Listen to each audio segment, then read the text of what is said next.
কেমন আছেন সবাই? আশা করি ভালো আছেন। দেখেন আজকে মঙ্গলবার 30 জুলাই 15 শ্রাবণ। মন্ত্রিসভার বৈঠক। কঠোর সংস্কার আন্দোলনকে ঘিরে নিহতদের স্মরণে দেশব্যাপী আজকে শোক। বিভিন্ন স্থানে বিক্ষোভ, লাঠি পেটা, আটক। শিক্ষার্থী আন্দোলন। ঢাকায় কয়েকটি স্থানে শিক্ষার্থীদের লাঠি পেটা। চট্টগ্রাম, কুমিল্লা, বরিশাল সহ কয়েকটি স্থানে কর্মসূচি পালনে শিক্ষার্থীদের বাধা দেওয়া হয়েছে। 6 সমন্বয়ক এখনও হেফাজতে। দেখা করেছেন স্বজনেরা। বৈষম্য বিরোধী ছাত্র আন্দোলন। নিউজ প্রথম আলো। দেখেন, জাতিকে নিয়ে মশকরা করবেন না বলে বলেছেন হাইকোর্ট। জাতিকে নিয়ে মশকরা করবেন না, এক শুনানিতে এই মন্তব্য করেছেন হাইকোর্ট। বৈষম্য বিরোধী ছাত্র আন্দোলনে কথিত আটক 6 জন সমন্বয়ককে অবিলম্বে মুক্তি দিতে নির্দেশনা চেয়ে রিটের শুনানিতে গতকাল সোমবার রাষ্ট্রপক্ষের উদ্দেশ্যে হাইকোর্ট এই কথা বলেছেন। দেখেন, সারা দেশে আরও 403 জন গ্রেপ্তার। ঢাকা সহ দেশের বিভিন্ন জায়গায় হামলা, সংঘর্ষ, সহিংসতা, ভাঙচুর, অগ্নিসংযোগ ও হতাহতের ঘটনায় মামলা এবং গ্রেপ্তার চলছে। গত 13 দিনে প্রায় 10,000 মানুষের বেশি মানুষকে গ্রেপ্তার করা হয়েছে। ঢাকা, চট্টগ্রামের বাইরে মামলা ও গ্রেপ্তার তুলনামূলক বেশি হচ্ছে রাজশাহী, রংপুর এবং বগুড়ায়। চিকিৎসাধীন আরও একজনের মৃত্যু, নিহত বেড়ে 211। প্রাণের মূল্য কোটি কোটি টাকার চেয়ে অনেক বেশি বলেছেন তানজিম আহমেদ, যিনি সোহেল তাজ হিসেবে পরিচিত এবং সাবেক স্বরাষ্ট্র প্রতিমন্ত্রী ছিলেন। দেখেন, ইন্টারনেটের ধীরগতি। সাম্প্রতিক অবস্থা। একাধিক গ্রাহক ইন্টারনেটের ধীরগতি নিয়ে অভিযোগ করেছেন।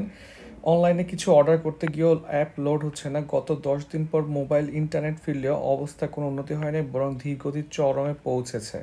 গতকাল রাজধানীর কয়েকটি স্থানে 4G নেটওয়ার্কে 30 কেবিপিএস থেকে 15 এমবিপিএসের গতি পাওয়া যায়। ব্রডব্যান্ডের গতি সর্বনিম্ন 350 কেবিপিএস থেকে সর্বোচ্চ 20 এমবিপিএস পাওয়া যায়। নিপীড়নবিরোধী শিক্ষক সমাবেশ। গ্রেপ্তারের মাধ্যমে শিক্ষার্থীদের হয়রানি বন্ধের দাবি করা হয়েছে। নিহত আসিফের মা বললেন, কার কাছে বিচার চাইবো। এটা একটা ইন্টারেস্টিং ফ্যাক্ট মনে হয়েছে আমার। গতকালকে প্রথম যারা পড়েছেন তারা দেখেছেন যে অনেক জায়গাতেই হচ্ছে কেউ বিচার চাচ্ছে না, যারা নিহত হয়েছে তার পরিবার। নিরপরাধ কোনো শিক্ষার্থীকে হয়রানি না করার আহ্বান জানিয়েছে ঢাকা বিশ্ববিদ্যালয় কর্তৃপক্ষ। এটা সার্কাজম করতেছে বিশ্ববিদ্যালয়গুলো। যাক, দেখেন, টিআইবি বিবৃতি। ডিবিতে আটক কর্মসূচি প্রত্যাহারের ঘোষণা পাঠ করানো অনৈতিক বলেছে টিআইবি। ওকে, এখন পরীক্ষা এখানে আসা মানে তেমন কিছু নাই, আমরা সামনে আগাই। দেখেন, শিক্ষার্থীদের বিক্ষোভ। দেখেন, যে ইস্যুটা হয়েছে যে এখনও পড়াশোনার সম্পর্কিত নিউজ বা আর্টিকেল পরীক্ষা খুব একটা কিছু নাই, যেহেতু এখনও আন্দোলন চলতেছে, এখনও কারফিউ বলবৎ আছে। স্বাভাবিকভাবে বেশিরভাগ নিউজই সেসব ইস্যু নিয়েই। তাও আপনাদের ব্যাপারটা পড়া লাগবে এবং যাতে করে কী হচ্ছে সেটা খোঁজখবর রাখা লাগবে। আমার ছেলের লাশটাও আনতে দেয়নি ওরা। ঢাকার নবাবগঞ্জ 19 জুলাই মোহাম্মদ রাকিবের গলায় গুলিবিদ্ধ হলে তিনি ঘটনাস্থলে মারা যান। তার বাড়ি ঢাকার নবাবগঞ্জ উপজেলার কামারখোলা গ্রামে।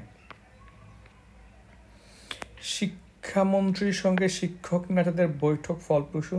এই শিক্ষক নেতারা দেখেন, দেশে একটা সংকট চলতেছে, দেশে একটা আন্দোলন চলতেছে, এতগুলো স্টুডেন্ট মারা গেছে, শিক্ষক নেতাদের স্টুডেন্ট মারা গেছে, অথচ তারা তাদের ওই নিজের লাভটা নিয়ে এখনও দেখতেছে। তারা চাইলে বলতে পারতো যে দেশে যেহেতু এখন অলরেডি একটা সংকট চলতেছে, ওখানে ওদের স্টুডেন্টরা অনেক মারা গেছে, আমরা আমাদের আন্দোলনটা কয়েকদিন স্থগিত করি বা পরে আলোচনা করি। এটা কিছু করবে না। ওই নিজের যখন ঠেকা পড়ে, নিজের টাকায় টান পড়ছে, এখন আন্দোলন চালায় নিচ্ছে। দেখেন কত চিপ।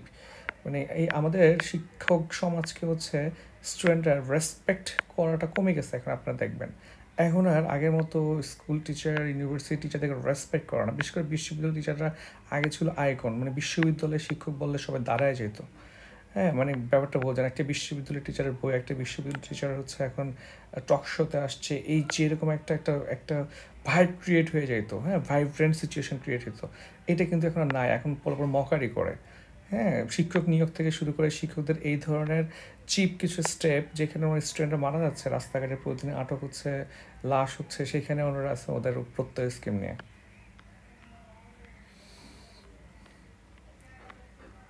যাই হোক, সবাইকে সুবুদ্ধি দেওয়া হোক। পরীক্ষা আসার মতো তেমন কিছু নাই। দেখেন এই যে দেখেন দেখেন রিটেনে এগুলো ইম্পর্টেন্ট। দেখেন যে পানামনগর হচ্ছে এটা পরীক্ষা চলে আসতে পারে 5 নম্বরের জন্য।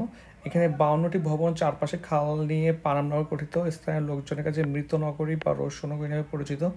নগর জুড়ে কয়েকশো বছরের পুরনো উপাসনালয়, গোসলখানা, পান্থশালা, দরবার হল, মন্দির খুব ছড়িয়ে ছিটিয়ে আছে। জাস্ট কিছু দেখে রাখতে পারেন আর কি। হ্যাঁ, চলে আসতে পারে।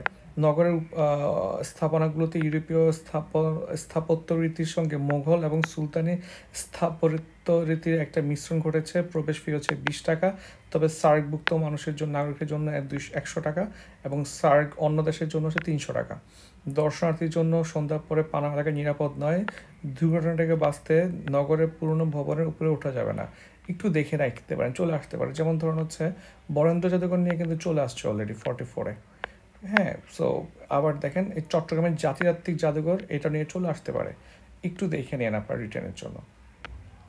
ট্রাম্পকে ছাড়িয়ে তরতর করে এগোচ্ছেন কমলা, দেখেন নিউজউইক থেকে এটা ট্রান্সলেট করা হয়েছে। আমি না এই তরতর করে এটা ইংলিশটা খুঁজে পাচ্ছি না, বুঝছেন। মজা করে আমি ভাবতেছিলাম আচ্ছা এই যে ভাবানুবাদ করলো প্রথম আলো, ঠিক তরতর করে এটার অ্যাকচুয়াল ইংলিশটা কী হইতে পারে।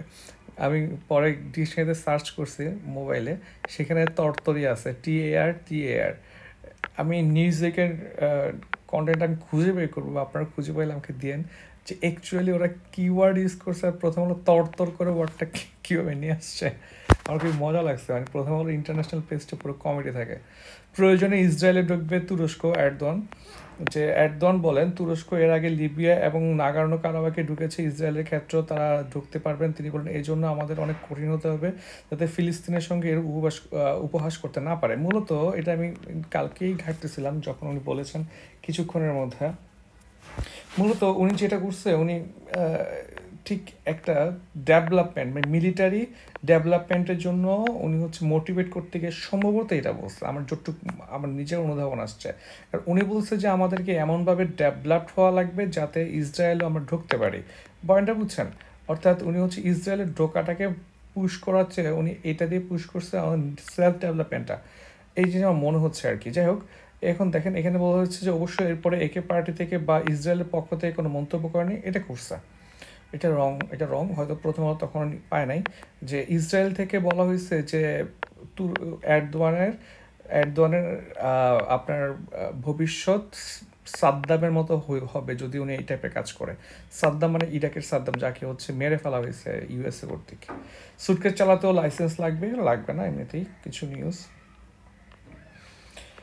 ওকে, এখানে পরীক্ষা আসার মতো তেমন কিছু নেই। দেখেন অর্থ বাণিজ্য, ইন্টারনেট এবং পণ্য সরবরাহে বিঘ্ন ঘটায় ক্রেতাদের সংখ্যা। তারপর হচ্ছে রাজুকে ফ্ল্যাট কিনলে উৎসকর 4%, নিবন্ধন বন্ধ, ক্ষতি 350 কোটি টাকা। গাড়ির ব্যবসা দেখেন, এটা জাস্ট জানার জন্য পড়তে পারেন, লাগবে না। গাড়ির ব্যবসায়ীরা বলছে নিবন্ধন কার্যক্রম বন্ধ হয়ে যায়, গাড়ি কেনার এখন ঋণ পাচ্ছেন না। নিবন্ধন কার্যক্রম বন্ধ থাকে গত 12 দিনে তাদের প্রায় 350 কোটি টাকার ক্ষতি হয়েছে বলে দাবি করেছে তাদের অ্যাসোসিয়েশন। আর দেখেন BTI বলছে আপনার আগুনের সার্ভার রুমের মধ্যে প্রবেশ করা নয়, তবে সেখানে আগুন অনেক তাপ গেছে, সার্ভারের বিদ্যুৎ সংযোগও পুড়ে গেছে, ফলে নিবন্ধন সহ প্রায় সব ধরনের সেবা বন্ধ আছে। এইগুলো পুড়ে গেলে তো ঠিক করে ফেলা যায় ইমার্জেন্সিগুলো। যাই হোক, দেখেন পুড়ে গেলে বলতে লাইন টাইম বোঝাচ্ছে আমি, সার্ভার না। মিউচুয়াল ট্রাস্ট ব্যাংকের আয় যতটা বেড়েছে মুনাফা বাড়ানোর কারণ খরচও বাড়ছে। দক্ষিণ এশিয়ার দেশগুলোকে বাণিজ্য বাড়াতে পারে, এইটা পরীক্ষা আসতে পারে। দেখেন যে ভারত অর্থনীতিতে 5ম স্থানে আছে, বাংলাদেশ 8ম জনবহুল দেশ। এরকম জনসংখ্যা তথা বাজার ও ভৌগোলিক অবস্থানের কারণে স্বাভাবিকভাবেই 5টি দেশের মধ্যে অর্থনৈতিক কর্মযোগ্য ঘটতে পারত, কিন্তু সেভাবে হয়ে আসে নাই। এখানে 5টা বলতে হচ্ছে বে অফ বেঙ্গলের আশেপাশে 5টা।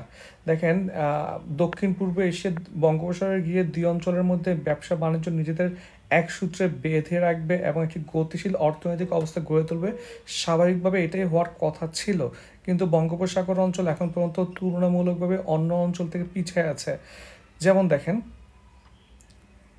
যেমন হচ্ছে আপনার ইউরোপ, এরপরে উত্তর আমেরিকা বা দক্ষিণ পূর্ব এশিয়া, এগুলো কিন্তু সাকসেস। দেখেন যে পরস্পরের সাথে সম্পর্কিত হওয়ার বদলে 40 সালের দশকের পর ভারতীয় উপমহাদেশে যে ধরনের স্বাধীনতা আসছে, এরপরে পরস্পরের সাথে সম্পর্ক ভালো হওয়ার বদলে তাদের মধ্যে একটা অন্তর্মুখী অবস্থা সৃষ্টি হয়েছে। যেমন ভারত, বাংলাদেশ, শ্রীলঙ্কা, মিয়ানমার, এদের কথা প্রযোজ্য। বাণিজ্যের ক্ষেত্রে তাদের মধ্যে সুরক্ষাবাদী নীতি আছে। সুরক্ষাবাদী নীতিতে কিন্তু আমাদের পরীক্ষায় আসতে পারে। প্রোটেকশনালিজম, এটা হচ্ছে কি দেখেন, বাংলাদেশ হচ্ছে ধরেন প্রোটেকশন দিচ্ছে, মানে নিজের যে আপনার ধরেন চীন থেকে যে একটা পণ্য আসতেছে, ধরেন আপনি আসতেছে একটা চেয়ার সাপোজ, হ্যাঁ, তো চীন থেকে চেয়ারটা আসতেছে 5 টাকা দিয়ে, এবং সেম চেয়ারটা আমার কোম্পানি বা আমার দেশীয় বানাইলে তা পড়তেছে 10 টাকা। এখন আমি যদি এই চীনের পণ্যটাকে ঢুকতে দেয় অবাধে, তখন আমার 10 টাকার চেয়ার কেউ কিনবে না। এখন এটার ফলে যেটা হবে যে 10 টাকার চেয়ারটা যদি না কিনে, আমার দেশি ইন্ডাস্ট্রি নষ্ট হয়ে যাবে, বন্ধ হয়ে যাবে, এবং মানুষ কি হয়ে যাবে, কর্মক্ষম হয়ে যাবে। তো এই জন্য আমরা কি করলাম, এই 5 টাকার উপরে 6 টাকা ভ্যাট বসে 11 টাকা করে ফেললাম। তখন যেটা হবে যে চীনের চেয়ারের দাম 11 টাকা হয়ে যাবে, আমার দেশেরটা 10 টাকা হয়ে যাবে, মানুষ তখন দেশেরটা কিনবে। এটা হচ্ছে সংরক্ষণবাদ, এটা খুবই ইম্পর্ট্যান্ট। এটা হয়তো সামনে আরেকটা ভিডিও বানাবো, তখন আর ডিটেলসে অ্যাড করে দিব। এটা আমার প্ল্যান আছে, এখন তো রিটার্ন পিছাচ্ছে, বিজনেস টার্মগুলো নিয়ে ছোটো ছোটো ভিডিও বানাবো। যাই হোক, দেখেন যে সমৃদ্ধি অর্জনের সংযোগ গুরুত্বপূর্ণ, তাদের মধ্যে এই বোঝাতে যে তার বেশ কিছু লক্ষণ দৃশ্য। এখানে তেমন কিছু না, এখানে মূলত ইস্যুটা হচ্ছে দক্ষিণ এশিয়াতে হচ্ছে আপনার বাণিজ্য বাড়তে পারে কিনা। তবে এখানে দেখানো হয়েছে যে মানুষের মধ্যে হচ্ছে আপনার ট্রাস্ট কম, এবং দুটো চ্যালেঞ্জ দেখা গেছে। অভ্যন্তরীণ চ্যালেঞ্জ হচ্ছে মায়ানমার, যাদের মধ্যে হচ্ছে মোস্টলি বলা যায় হচ্ছে গৃহযুদ্ধ চলতেছে। আরেকটা চ্যালেঞ্জ হলো ভূ রাজনীতি। ইন্দো প্যাসিফিক মহাসাগরীয় অঞ্চলে এখন যে প্রতিদ্বন্দ্বিতা রয়েছে, তার গুরুত্ব দিন দিন গুরুত্বপূর্ণ ক্ষেত্র হচ্ছে বঙ্গোপসাগর। এই বঙ্গোপসাগর ঘিরে হচ্ছে আপনার চীন আছে, আপনার ইউএসএ আছে, এবং হচ্ছে ইন্ডিয়া আছে, মানে সবগুলো ম্যাসাকার অবস্থা ক্রিয়েট করে ফেলছে, যে ব্যবসা করা যাচ্ছে না। ইম্পর্টেন্ট না পরীক্ষার জন্য এটা, এটাও ইম্পর্টেন্ট না। তারপরে দেখি আমরা তিস্তা এবং ফারাক্কা চুক্তির ক্ষেত্রে পশ্চিমবঙ্গের স্বার্থে সিদ্ধান্ত নিতে জানিয়েছে মমতা বন্দ্যোপাধ্যায়। তিস্তা চুক্তি নিয়ে তিনি বারবার কেন্দ্রের সঙ্গে কথা বলার চেষ্টা করেছেন, কিন্তু তারা কথা বলেনি। তিনি বলেন যে পানি বন্টন চুক্তি করতে গেলে কেন্দ্রকে পশ্চিমবঙ্গের সাথে কথা বলতেই হবে। তিনি আরও বলেন, সিকিম 14 হাইড্রো পাওয়ার করে তিস্তার জল অনেকটাই নিয়ে নিয়েছে। প্রতি বছর দার্জিলিং এবং কালিম্পং জলে ভেসে যায়। তিস্তা বন্ধ করে দিলে তো উত্তরবঙ্গ সুপেয় জল, সেচের জল পাবে না। যাক, উনি হচ্ছে মোটামুটি আগে থেকে বলতেছে যে উনি চুক্তি চাচ্ছে, তবে ওনাকে কেন্দ্রীয় সরকার এঙ্গেজ করতেছে না। এটা ওদের ডোমেস্টিক সমস্যা, এটার জন্য আমরা কেন প্যারায় পাবো, এটা হচ্ছে মেইন ইস্যু। এ হচ্ছে আজকে প্রথম আলো। সবাইকে অসংখ্য ধন্যবাদ।